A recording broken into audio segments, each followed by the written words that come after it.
En moins d'un an, Pierre Ninet a joué 2 fois un réalisateur un peu raté.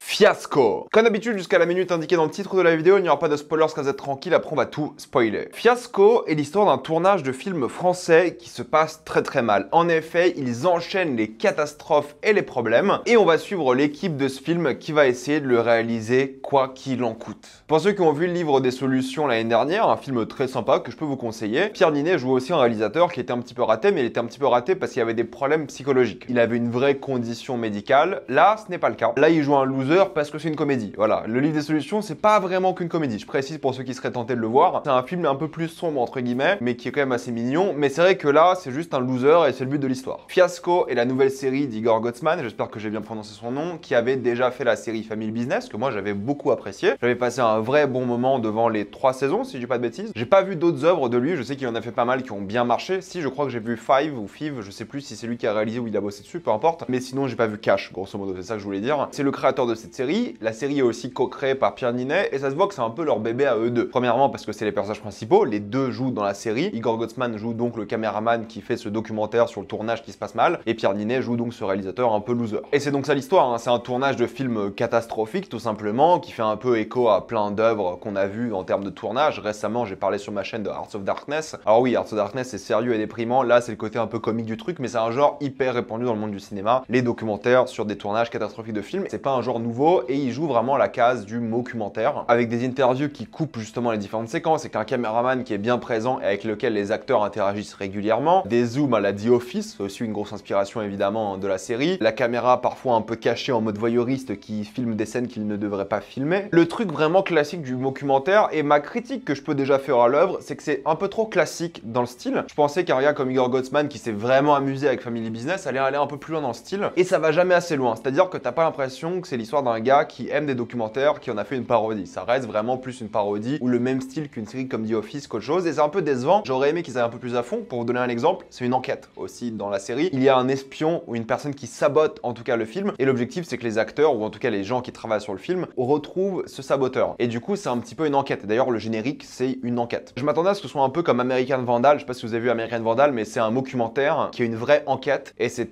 tellement bien, c'est tellement stylisé, c'est tellement intelligent. Et en fait, la série va jamais au-delà du style basique. Donc je trouve que le format en soi est très simple et déjà utilisé, mais je suis un peu déçu parce que j'aurais aimé un peu plus, pas d'innovation forcément, mais que ça aille un peu plus loin avec le style en soi. Là, t'as l'impression que le style mockumentaire, c'est juste pour avoir un côté méta de une, mais surtout pour avoir une excuse de pas filmer de manière académique et d'avoir de la caméra à épaule, qui est une bonne excuse, mais je trouve que le style en soi de l'œuvre n'aide pas l'œuvre en soi. Ils en profitent pas assez. Mais bon, ça c'est un détail encore une fois, hein. Je chipote, mais je m'attendais un peu plus d'intelligence de ce point de vue-là, surtout vu le créateur que j'aime bien, qui a eu plus de créativité, je trouve, dans ses précédentes œuvres que j'ai vues de lui. Mais c'est surtout une comédie, une série de 7 épisodes de 35 minutes en moyenne, c'est pour ça que j'ai eu le temps de tout voir ce matin et c'est pour ça que je sors la critique aujourd'hui. L'humour se base principalement sur les différents personnages, mais surtout le personnage de Pierre Ninet, qui est donc le réalisateur complètement incompétent, loser, c'est son premier film, il a zéro intelligence émotionnelle, il est socialement inapte à faire quoi que ce soit, il a pas d'autorité, pas de confiance en lui, c'est un gros crétin qui est censé être un peu le leader de ce film, et forcément, bah ça marche pas très bien parce qu'il a pas du tout l'étoffe d'un leader. Et c'est là que beaucoup de l'humour va se faire parce que c'est un lâche, il va faire des coups de pute, pardonnez-moi le langage, il va les faire non pas parce qu'il a envie et qu'il a envie de saboter les choses, mais juste qu'il est nul tout simplement. Et beaucoup de l'humour va se baser sur ça. Il sera entouré de personnes généralement professionnelles, pas toutes, et c'est lui qui fera un peu tâche et l'humour se base sur la gênance. Cette gêne qui est créée justement par rapport à tous ces personnages-là qui sont plus ou moins compétents et ce gars qui est nul, va créer la majorité des blagues durant le début de l'œuvre. Et ça qui est assez particulier, c'est que plus tu avances dans l'œuvre, plus l'humour change. Le début se base vraiment sur lui et ensuite on se base sur de nouveaux personnages et surtout sur des situations. Parce qu'au début ça peut être un petit peu long, je trouve qu'ils en font un peu des caisses et c'est pas toujours très drôle parce que c'est un truc qu'on a déjà vu 1000 fois, il n'y a rien d'original ou de forcément très bon et Pierre Ninet il est bon hein, mais j'ai l'impression de l'avoir déjà vu lui jouer ce rôle là. Et forcément ça va être beaucoup d'humour pipi caca, des blagues un peu à la con, sur les accents, des choses comme ça et sur les situations qui vont être juste gênantes à cause des personnages. Et je trouve qu'au début la série est pas très drôle et m'a pas fait beaucoup sourire au final, mais lorsque la série assume complètement son délire, Lorsqu'il crée des situations qui utilisent de une le format du film, le format d'un tournage, les différents rôles, la série devient beaucoup mieux parce qu'il s'assume complètement et il crée des situations qui sont drôles. Et c'est ça qui est fort, c'est pas forcément les personnages qui sont drôles en soi, même s'ils ont certains, on en parlera après, des moments de gloire, on va dire dans la série, c'est les situations dans lesquelles ils les mettent. Je vais pas trop en révéler, j'en parlerai sur ton spoiler, mais la manière dont il crée certaines séquences avec justement les différents décors qui sont pour ce film crée quelque chose d'assez drôle. Et c'est là que la série est forte à certains moments, c'est justement quand elle assume son délire à fond et ils osent des choses qui sont à la fois une critique de tout ce qu'on voit dans les films, parce qu'il y a des choses sérieuses aussi, et aussi des situations complètement stupides qui semblent surréalistes, mais tu dis qu'elles pourraient arriver lors d'un tournage. Est-ce qu'il y aura des blagues un peu nulles sur des Ivoiriens ou des Maliens? Pour ceux qui ont vu la série, vous comprenez. Est-ce qu'il y aura des blagues un peu nulles sur des chiens? Oui. Mais lorsque ça va à fond dans le grotesque, là c'est cool. Et si vous aimez pas les blagues grotesques, vous allez détester, c'est évident. Mais ce qui est bien, c'est que lorsque ça reprend pas mal de l'humour de Family Business, ça colle pas mal, je trouve, à l'œuvre, et plus t'avances dans la série, plus c'est drôle. D'ailleurs, le milieu de la série est le meilleur passage de la série. Est-ce que c'est grâce à François Civil? Je dirais qu'il aide beaucoup. Après, c'est aussi une critique de plein de choses lors d'un tournage. Des faux culs interprétés par Vincent Cassel, par exemple, qui joue trop les divas et trop les mecs, et qui sont juste des faux culs insupportables. Je précise d'ailleurs qu'il n'y a pas beaucoup de caméos dans la série, vous attendez pas à une ribambelle d'acteurs. Mais il critique un peu justement les mauvais tournages, la manière dont les acteurs manipulent aussi le réalisateur, la manière dont le réalisateur se fait manipuler par la production, la manière dont la famille, les amis essaient de trouver un métier durant la production d'un film alors que le réalisateur ne veut pas d'eux, les caprices de stars, les problèmes pyrotechniques, les problèmes de cascadeurs, les nombreux problèmes liés à la production d'un film, les vautours qui veulent voler aussi un petit peu le succès. D'ailleurs, le film qu'ils font a l'air catastrophique, mais c'est ça qui est drôle, c'est qu'ils vont dans tellement de décors différents et ils assument tellement leur délire que ça rend les choses drôles. Et vu que c'est un film de Seconde Guerre mondiale sur des juifs rescapés, ça crée un ton assez dramatique qui est vraiment bien utilisé à certaines scènes. En même temps, il y a des vikings, il y a des hommes des cavernes, enfin bref, c'est tellement un délire qu'ils ont tellement assumé et quand ils le font, c'est bien. Il y a beaucoup de références au cinéma américain, le method acting par exemple, où t'as le droit entre guillemets d'être un connard, la cancel culture, les effets spéciaux, ils critiquent plein de petites choses et le budget d'un film aussi surtout, avec un producteur fauché qui participe aux séquences les plus drôles de la série. Pascal Demelon fait un super travail dans l'œuvre justement et c'est l'un des gags les plus fun. C'est ce producteur qui essaie à chaque fois d'économiser dans le film et de faire des choses assez dingues pour gagner de l'argent. Et c'est ça qui est dommage, c'est qu'ils ont plein d'idées trop cool qui interviennent trop tard. Genre au 4e épisode sur 7, ils créent une sorte de running gag, mais il reste 3 épisodes, alors qu'ils auraient dû avoir ce running gag depuis le début, ou presque. Parce que le producteur fauché, franchement, c'est trop une bonne idée qui était pas assez exploitée. Et ils ont plein d'idées comme ça qui étaient trop cool, genre François Civil, il aurait dû avoir bien plus d'importance dans la série, parce que lorsqu'il est là, il vole le show. Le mec est drôle, charismatique, il est fun, il s'éclate clairement. Et c'est ça qui est bien, c'est que tu vois que les acteurs se sont clairement éclatés, et les moments où ils improvisent, c'est les moments les plus drôles aussi, parce que tu vois qu'ils galèrent, et qu'ils aient improvisé ou pas, ça fait tellement naturel, et ils sont tellement à l'aise avec leur script, et en même temps, t'as l'impression qu'ils se sont tellement amusés à juste improviser tout et n'importe quoi, ça crée une vraie attache au personnage, parce que c'est des débiles, mais tu vois que les acteurs, eux, se sont amusés à jouer des débiles. Il y a des acteurs comme Jimo aussi qui sont présents, qui s'éclatent, même si bon, lui maintenant, c'est pas très bien d'en parler pour l'instant, vu les accusations à ses fesses. Et mine de rien, tous les personnages ont une sorte de petite évolution, ils sont allés même chercher un cœur émotionnel par rapport à la famille, par rapport à leurs amis, par rapport à leurs amours, plein de choses comme ça. Ils ont quand même essayé d'être plus émouvants à certains moments, il y a même des révélations, des twists et tout, c'est assez rigolo. Je trouve qu'ils ont plutôt bien respecté le métier de tout le monde dans la production d'un film, que ce soit la stagiaire aux personnes les plus importantes entre guillemets. Mais le souci, c'est qu'encore une fois, la série est trop peu équilibrée. Je trouve le début assez faible, le milieu vraiment drôle et divertissant et même excellent à certains moments, et la fin, l'épisode final qui est hyper long, à rallonge, sans rien d'intéressant derrière. Mais ils ont quand même tous réussi à créer des séquences drôles. La séquence des Robert, j'en dirai pas plus, m'a beaucoup fait rire par exemple. Pour conclure, c'est marrant, je vais pas vous mentir, mais c'est pas excellent. Je trouve que la série est pas super bien rythmée, même si j'ai tout regardé. En termes de qualité, on est sur une courbe normale. Les meilleures idées qu'ils ont au milieu, ils auraient dû les avoir depuis le début et avoir un énorme running gag durant tout le long parce qu'il y a tellement des séquences chouettes et drôles et fun qui sont trop courtes et c'est trop dommage. Si vous voulez vous amuser devant une série légère, qui a pas de prétention, qui se regarde assez bien, où vous allez juste voir des débiles incompétents faire un film, avec des choses que vous avez certes déjà vues, mais avec des acteurs qui s'éclatent et une production un peu good vibe, vous allez passer un bon moment devant quoi. Mais c'est vrai que c'est pas l'œuvre dont je vais me rappeler cette année. Pour ceux qui aiment les comédies qu'a fait Igor Gotsman, vous allez apprécier celle-ci. Pour ceux qui veulent voir une série documentaire sur la production d'un film, c'est ok, c'est divertissant, mais c'est pas exceptionnel. Maintenant, je vais rapidement passer en spoiler.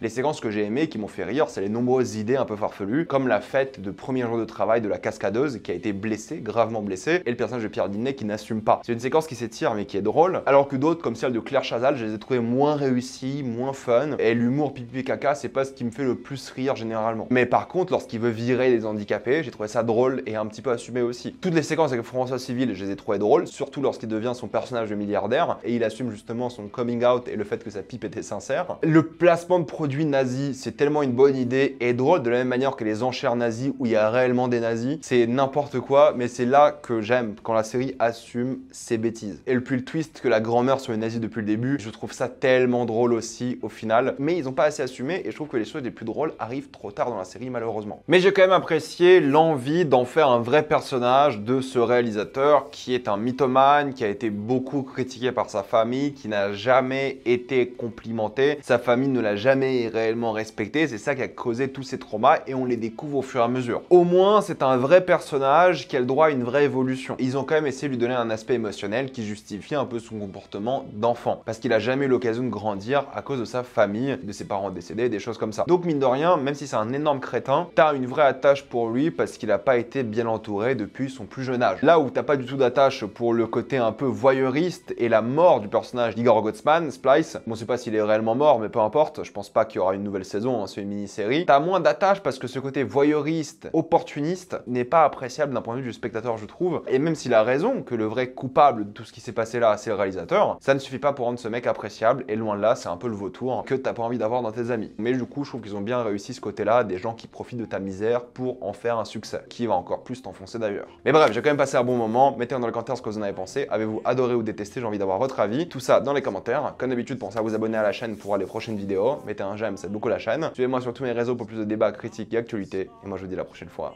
Salut à tous.